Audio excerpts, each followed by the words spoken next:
ಪ್ರೊಟೆಸ್ಟ್ಗೆ ಅನುಮತಿ ಬಿಟ್ಟರೆ ಕೊಡದೇ ಇರೋದು ಬಿಟ್ಟರೆ ಬೇರೆ ಎಲ್ಲ ಪ್ರೊಟೆಸ್ಟ್ಗೂ ಇವತ್ತು ಅನುಮತಿ ಕೊಟ್ಟಿದ್ದಾರೆ. ಬಿಕಾಸ್ ಯಾಕೆಂದರೆ ಪೊಲೀಸ್ ಇಲಾಖೆಗೆ ಮತ್ತು ಕಮಿಷನರ್ಸ್ಗೆ ಸರ್ಕಾರದಿಂದ ಒತ್ತಡ ಇದೆ ಸರ್. ಇಲ್ಲಿ ವಿದ್ಯಾರ್ಥಿಗಳ ಕಷ್ಟಗಳನ್ನ ಇವರು ಸರ್ಕಾರ ಕೇಳ್ತಾ ಇಲ್ಲ. ಇವರು ಸರ್ಕಾರ ಬಂದು 2.5 ವರ್ಷ ಆಯಿತು. 2.5 ವರ್ಷದಿಂದ ಒಂದೇ ಒಂದು ನೋಟಿಫಿಕೇಶನ್ಸ್ ಮಾಡಿಲ್ಲ. ಇವರು ಪ್ರಣಾಳಿಕೆಯಲ್ಲಿ ಬಂದು ಒಂದೇ ವರ್ಷದಲ್ಲಿ 1 ಲಕ್ಷ ವೇಕೆನ್ಸಿ ಫಿಲ್ ಮಾಡ್ತೀನಿ ಅಂತ ಹೇಳಿದರು. 2.5 ವರ್ಷ ಆಯಿತು, 2.5 ಲಕ್ಷ ವೇಕೆನ್ಸಿ ಫಿಲ್ ಮಾಡಬೇಕಾಯಿತು. ಟೋಟಲ್ 43 ಇಲಾಖೆಯಿಂದ 2,76,386 ಹುದ್ದೆ ಖಾಲಿ ಇದೆ. ಇದು ಎವ್ರಿ ಮಂತು ಇನ್ಕ್ರೀಸ್ ಆಗ್ತಾನೇ ಹೋಗ್ತಾ ಇದೆ ವೇಕೆನ್ಸಿ. ಎವ್ರಿ ಮಂತು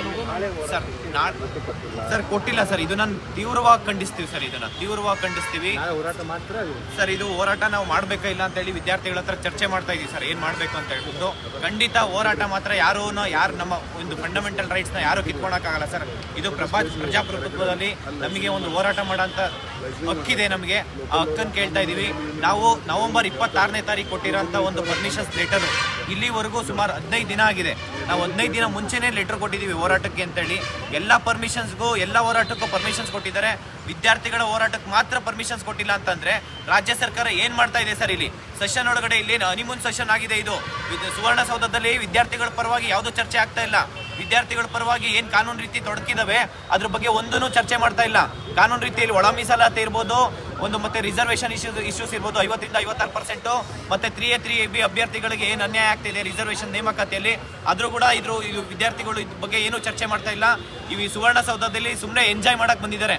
ಒಬ್ಬ MLAಗಳು MLA ಮಿನಿಸ್ಟರ್ಸ್ ಇರ್ಬೋದು, ಪ್ರತಿಯೊಬ್ಬರ ವಿದ್ಯಾರ್ಥಿಗಳ ಪರವಾಗಿ ಚರ್ಚೆ ಸರ್. ನಾಳೆ ಹೋರಾಟನೂ ಅಷ್ಟೇ ಸರ್. ನಾಳೆ ಹೋರಾಟ ನಾವು ಮಾಡ್ತೀವಿ. ವಿದ್ಯಾರ್ಥಿಗಳ ಹತ್ರ ಚರ್ಚೆ ಮಾಡಿ ಒಂದು ವೇಳೆ ವಿದ್ಯಾರ್ಥಿಗಳೆಲ್ಲ ಓಕೆ ಅಂತ ಹೇಳಿದ್ರೆ ನಾವು ಪ್ರತಿಭಟನೆ ನಾಳೆ ಮಾಡ್ತೀವಿ ಸರ್. ಇಲ್ಲ ಅಂತಂದ್ರೆ ಅವ್ರು ವಿದ್ಯಾರ್ಥಿಗಳು ಬೇಡ ಅಂತ ಹೇಳಿದ್ರೆ ನಾವು ಕೋರ್ಟಿಂದ ನಾವು ನ್ಯಾಯಾಲಯದ ಮುಖಾಂತರ ಆದೇಶ ತಗೊಂಬಂದು ಆರ್ಡರ್ ತಗೊಂಬಂದು ನಾವು ಹೋರಾಟ ಮಾಡ್ತೀವಿ ಸರ್. ನನ್ನ ಹೆಸರು ಕಾಂತಕುಮಾರ್ ಅಂತ ಹೇಳಿ ಸರ್. ಅಖಿಲ ಕರ್ನಾಟಕ ರಾಜ್ಯ ವಿದ್ಯಾರ್ಥಿ ಸಂಘಟನೆ ಅಧ್ಯಕ್ಷ. ಧಾರವಾಡಕ್ಕೆ ಹೋಗಿದ್ದೀವಿ ಸರ್. ಮೊನ್ನೆ 8ನೇ ತಾರೀಕು ನಿರಾಕರಣೆ ಮಾಡಿದ್ರು. ನಾವು ಕೋರ್ಟ್ ಹೋಗಿದ್ದೀವಿ ಸರ್. ನಾಳೆ ಪ್ರಕರಣ ಬೆಳಗಾವಿದು ಇವತ್ತು ಕೊಟ್ಟಿದ್ದಾರೆ ಸರ್. ಜಸ್ಟ್ ನಾನು ಇವಾಗ ಖಂಡಿತ ಇವತ್ತೇ ಹೋಗ್ತೀವಿ ಸರ್. ಇವತ್ತೇ ಹೋಗ್ತೀವಿ. ನನ್ನ ಹೆಸರು ಕಾಂತಕುಮಾರ್ ಅಂತ ಹೇಳಿ.